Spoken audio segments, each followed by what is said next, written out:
Hello दोस्तों, refix India के YouTube channel पे आपका फिर से स्वागत है। तो दोस्तों, आज की वीडियो में बात करेंगे, हमारे पास जो पैनल है TCL कंपनी का पैनल है। और TCL कंपनी के पैनल पे जाता है ये सीसॉट लिख के आता है, तो सीसॉट भी बोलते हैं कई बंदे इसको TCL पैनल भी बोलते हैं। और ये जो पैनल है ज़्यादातर MI के सेट में लग के आता है। तो ये देख सकते हैं मेरे पास जो ये सेट है ये MI कंपनी का है। और इसके अंदर जो प्रॉब्लम है दोस्तों, ये नो पिक्चर कंडीशन में है। और इसको हमारे को स्टेप बाय स्टेप कैसे चेक करना है, किस तरीके से हम इसको रिपेयर करेंगे, तो इस वीडियो के अंदर मैं आपको सारी चीज़ें दिखाता हूँ।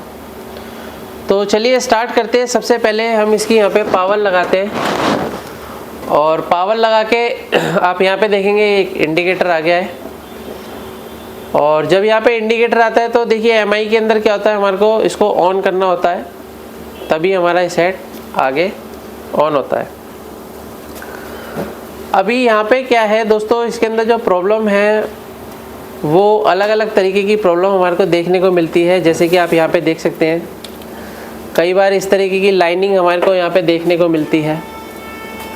और कई बार ये पैनल जो होता है हमारा नो पिक्चर कंडीशन में चला जाता है। तो दोस्तों, इस तरीके की दिक्कतें हमारे पैनल के अंदर जब भी आती हैं तो हमारे को कैसे स्टेप बाय स्टेप चेक करना होता है, ये सारी चीज़ें इसको अंदर मैं आपको दिखाता हूँ। तो जैसे कि आप अभी यहाँ पे आप ये देख रहे हैं कि DC to DC IC इसके अंदर लगी हुई है। और यहाँ पे एक टीकॉन IC लगी हुई है, एक इसके अंदर रोम IC लगी हुई है। तो इसको कैसे चेक करना है, किस तरीके से इसको देखेंगे, तो दोबारा से हम इसकी पावर लगाते हैं। और पावर लगा के अभी हम देखते हैं तो इसकी जो वोल्टेज होती है पैनल की, वो कौन कौन सी वोल्टेज इसकी बन रही है, कौन कौन सी नहीं बन रही है, तो उस चीज़ पे हम थोड़ा सा ध्यान देते हैं। तो अभी मैं इसकी पावर बटन को शॉर्ट करा के ऑन करा रहा हूँ, क्योंकि इसका जो पावर बटन है वो कोई यूज़ नहीं करता तो ख़राब हो जाते ज़्यादातर मॉइस्चर से। तो यहाँ पे आप ये देख सकते हैं सेट मेरा ऑन हो गया है। और ऑन होने के बाद दोस्तों देखिए क्या होता है कि इसके अंदर जो प्रॉब्लम है वो क्या है कि अगर हम इसकी वोल्टेज देखते हैं, जैसे प्रॉब्लम तो आपने देख ही ली है, तो जैसे कि अगर हम इसकी वोल्टेज देखते हैं तो हमारे को यहाँ पे सबसे पहले ये देखिए 12 वोल्ट की सप्लाई हमारे को यहाँ पे देखने को मिल रही है। और ये 12 वोल्ट के बाद जो है हमारा जो वोल्टेज बनता है 3.3 वोल्ट की सप्लाई बनती है। और ये 3.3 वोल्ट के बाद यहाँ पे आप ये देखेंगे तो ये AVDD 15 वोल्ट की सप्लाई भी इसकी ओके है। और 15 वोल्ट बनने के बाद अगर आप यहाँ पे देखेंगे तो VGH और VGL अगर हम चेक करते हैं तो यहाँ पे VGL वोल्टेज इसका -8 वोल्ट बन रहा है। और जो इसका VGH है, तो VGH भी अगर हम चेक करते हैं तो इसका जो VGH होगा आपका, यहाँ पे AVDD वोल्टेज बन रही है इसकी। और यहाँ पे देख सकते हैं आप VGH वोल्टेज भी इसका 27 वोल्ट के अराउंड वोल्टेज बन रहा है। तो अभी क्या है, यहाँ पे जो वोल्टेज है ये AVDD वोल्टेज है, इसकी 6 वोल्ट के अराउंड बन रही है। AVDD वोल्टेज HAVDD वोल्टेज है। HAVDD जो होती है AVDD की हाफ वोल्टेज होती है। और अभी क्या है दोस्तों, इसके अंदर क्या है, वोल्टेज सारी ओके हैं, लेकिन फिर भी हमारा पैनल जो है किस तरीके से बिहेव कर रहा है आप दोबारा से यहाँ पे आप देख सकते हैं। तो इस तरीके की दिक्कतें जब हमारे पास पैनल में आती है तो कैसे हम इसको रिपेयर करेंगे, तो इसके लिए दोस्तों क्या करना है हमारे को, जब कभी पैनल के अंदर सिग्नल मिसिंग होते हैं तब इस तरीके की दिक्कतें हमारे को ज़्यादातर देखने को मिलती है। तो पैनल में जो सिग्नल होते हैं दोस्तों वो बनते हैं हमारे टीकॉन IC से और लेवल शिफ्टर IC से। तो लेवल शिफ्टर IC तो अभी हमारी बिल्कुल परफेक्ट है, क्योंकि लेवल शिफ्टर IC अगर काम नहीं करेगी तो हमारा पिक्चर नहीं आएगी। उसके बाद आते हैं टीकॉन IC पे। तो टीकॉन IC अलग अलग सिग्नल ये बनाने का काम करती है, जैसे POL सिग्नल होता है, STV सिग्नल होता है, STVP होता है, CPV होता है। तो बहुत सारे सिग्नल ये बनाने का काम करती है। तो दोस्तों इसके अंदर हमारे को करना क्या है कि यहाँ पे अगर आप देखेंगे, यहाँ पे इसके LVDS सिग्नल इनपुट हो रहे हैं और यहाँ से जो है इसके RSDS सिग्नल बन के आउटपुट हो रहे हैं। तो दोनों पॉइंट यहाँ पे अवेलेबल हैं। देख सकते हैं, क्योंकि इसके अंदर क्या है, सिंगल कॉफ का ये पैनल है। तो सबसे पहले हमारे को क्या है, इसके इनपुट जो ट्रैक है और इनपुट ट्रैक के सभी सिग्नल हमारे को चेक करने पड़ेंगे कि किस कंडीशन में हमारी जो टीकॉन आईसी है वो है। यानी कि टीकॉन आईसी की कंडीशन को पहचानने के लिए सबसे पहले मल्टीमीटर को आपको डायोड मोड की रेंज पे लगाना है, और डायोड मोड की रेंज पे लगाने के बाद रेड वायर को हम ग्राउंड में लगाएंगे और ब्लैक वायर से हम चेक करेंगे इसका इम्पीडेंस। तो जब हम इसका इम्पीडेंस चेक करेंगे तो हमारे को सभी इम्पीडेंस सेम मिलने चाहिए। जैसे कि आप यहाँ पे देख सकते हैं, ये हमारे को 741 के अराउंड मिल रहा है। दूसरे पे चेक करते हैं तो दूसरे पे भी ऑलमोस्ट सेम है। तीसरे पे चेक करते हैं 741 है। चौथे पे भी सेम है। तो यहाँ पे आप ये देखेंगे ये ऑलमोस्ट सारे सेम ही हैं, ये सभी सेम हमारे को दिखा रहा है। और जब भी हम इसको चेक करते हैं तो यहाँ पे आपको ध्यान में देना है कि ये इसका जो LVDS है इसको आपको ज़रूर निकाल देना है जब आप LVDS सिग्नल चेक कर रहे हैं। RSDS चेक कर रहे हैं तो इसकी कोई ज़रूरत नहीं है, निकालो चाहे ना निकालो तो भी काम चल जाएगा। लेकिन LVDS जब भी आप चेक करोगे तो ये वाला जो कनेक्टर होता है या फिर जो केबल होती है इसको आपको रिमूव करनी है। अब यहाँ पे अगर हम चेक करते हैं तो यहाँ पे अगर हम देखते हैं तो इसके आउटपुट में हमारे को क्या मिल रहा है, 694, यहाँ पे 695, 691, 695। तो यहाँ पे हमारे को जो सिग्नल है ऑलमोस्ट यहाँ पे भी सेम ही मिल रहे हैं, 685, 686,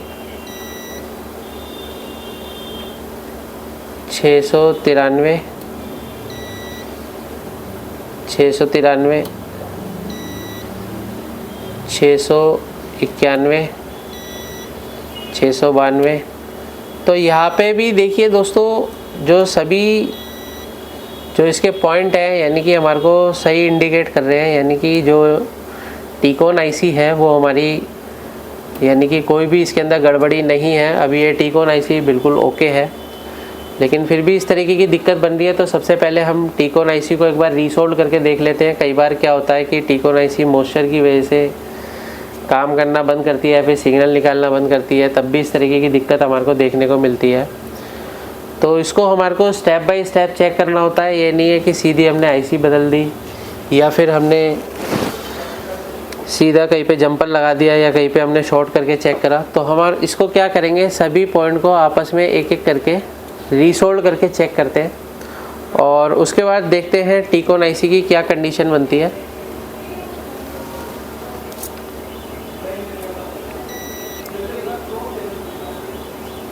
तो जब भी आपको चेक करना है पैनल को, तो पैनल को चेक करने के लिए आपको मैं बार बार बता रहा हूँ कि इसको आपको निकाल के ही चेक करना है। उसके बाद यहाँ पे हम इसको इस तरीके से रीसोल्ड करते हैं सभी पिनों को।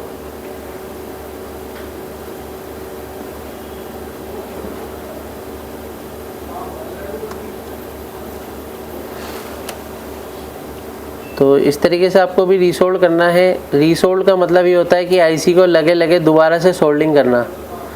काफ़ी सारे टेक्नीशियन समझते हैं आईसी को निकाल के लगाना। आईसी को निकाल के लगाना नहीं होता है, रीसोल्ड का मतलब होता है दोबारा से आईसी को सोल्डिंग करना। तो जब भी हम आईसी को सोल्डिंग करते हैं तो इसी तरीके से आपको सोल्डिंग किया जाता है और ये परफेक्ट तरीके से काम होता है। तो आप यहाँ पे अभी देख सकते हैं, अभी हमारी जो आईसी की सभी पिनें रीसोल्ड हो चुकी है। तो इसके बाद क्या है, हम दोबारा से इस पर चेक करते हैं क्या कंडीशन इसकी बनती है पावर लगा के, क्या पिक्चर हमारी बनती है या नहीं बनती है। तो हमने ये सेट को ऑन किया है।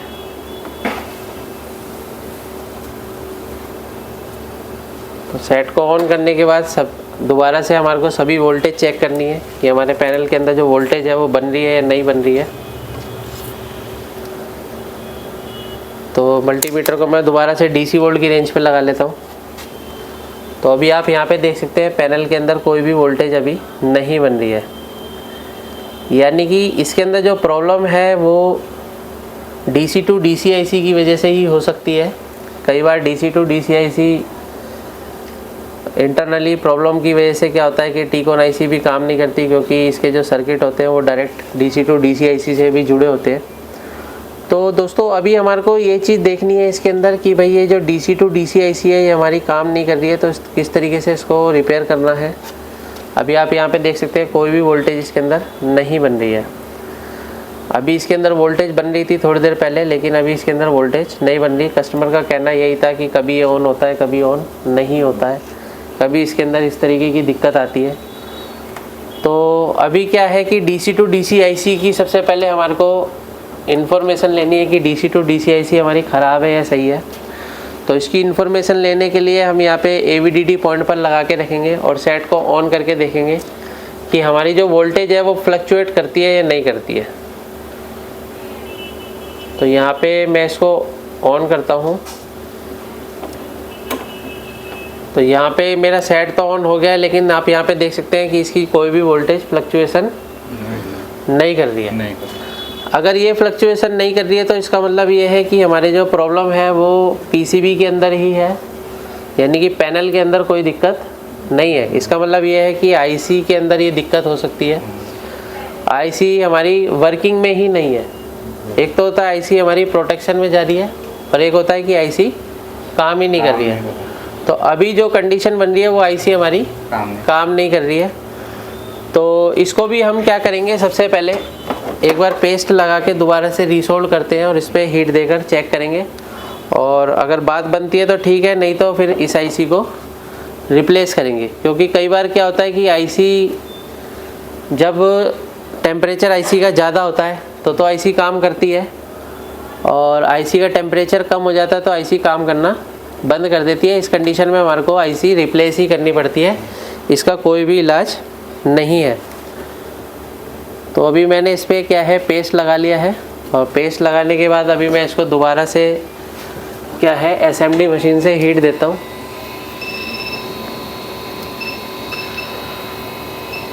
तो SMD मशीन का थोड़ा सा टेम्परेचर मेंटेन होने देते हैं। अगर हीट मारने के बाद अगर ये सेट हमारा ऑन हो जाता है तो इस कंडीशन में क्या है इसको थोड़ा सा चेक करना पड़ेगा थोड़ी देर चला के, और अगर फिर भी ये सेम दिक्कत करता है तो ये IC हमारे को रिप्लेस करनी पड़ेगी। ये रिप्लेस करके 100% ओके होगा, 100% होगा। तो इसको हम साइड में रखते हैं और यहाँ पे हम इसको हीट देते हैं।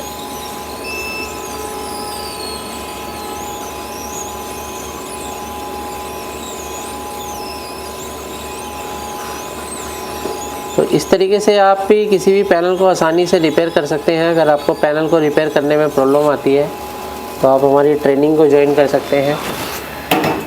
तो ट्रेनिंग लेने के लिए आप नीचे दिए गए कॉन्टैक्ट नंबर पे कांटेक्ट कर सकते हैं।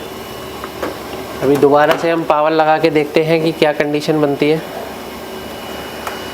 IC को हमने दोबारा से रीसोल्ड करा है, यानी कि पेस्ट लगा के जब हम हीट देते हैं तो वो रीसोल्ड हो जाती है, क्योंकि पेस्ट जो होता है ये किंगबो कंपनी का काफ़ी बेटर काम करता है। ये इसको चेक करते हैं हम। तो अभी आप यहाँ पे देखेंगे सेट हमारा ऑन है, लेकिन अभी भी वोल्टेज नहीं बनी है। एक बार प्रॉपर तरीके से एक बार रीसोल्ड और कर लेते हैं SMD आयरन की मदद से।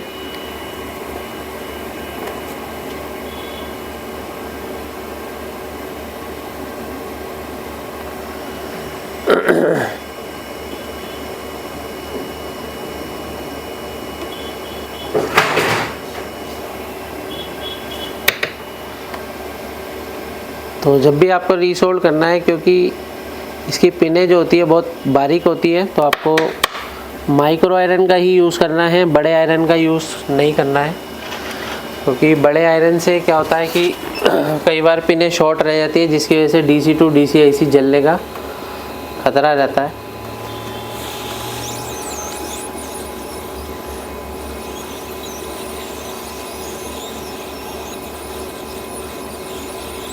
तो इस तरीके से हमारे को हीट देनी है दोबारा से।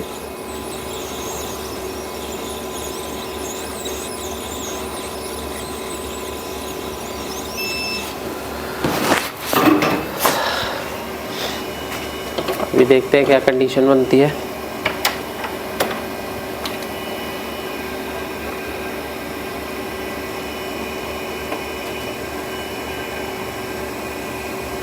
तो अभी देख सकते हैं यहाँ पे जो है इसकी वोल्टेज बन गई है, बन गया VGL वोल्टेज। और अगर वोल्टेज देखते हैं तो देख सकते हैं आप इसकी AVDD वोल्टेज ओके है। अभी यहाँ पे और देखेंगे और हमारी कौन कौन सी वोल्टेज बनती है। HAVDD देख सकते हो आप ओके, VGH देख सकते हो आप ओके, ऑलमोस्ट सारी वोल्टेज ओके है। तो पिक्चर अगर हम इसकी देखते हैं तो पिक्चर की क्या कंडीशन है, तो यहाँ पे आप ये देख सकते हैं पिक्चर हमारी बिल्कुल परफेक्ट तरीके से ओके हो गई है। लेकिन दोस्तों क्या है कि इस DC to DC IC का भी प्रॉपर तरीके से भरोसा नहीं है, क्योंकि इसको क्या है अगर हम थोड़ी देर रख देते हैं, अगर रखने के बाद ये दोबारा से ऑन नहीं होता तो इस कंडीशन में हमारे को DC to DC IC replace करनी पड़ेगी। लेकिन रिप्लेस करने के बाद ये 100% ओके हो जाएगा। तो इस तरीके से हम किसी भी पैनल को आसानी से रिपेयर कर सकते हैं। अगर आपको वीडियो पसंद आए तो वीडियो को लाइक करें, शेयर करें, कमेंट करें। Thank you friends.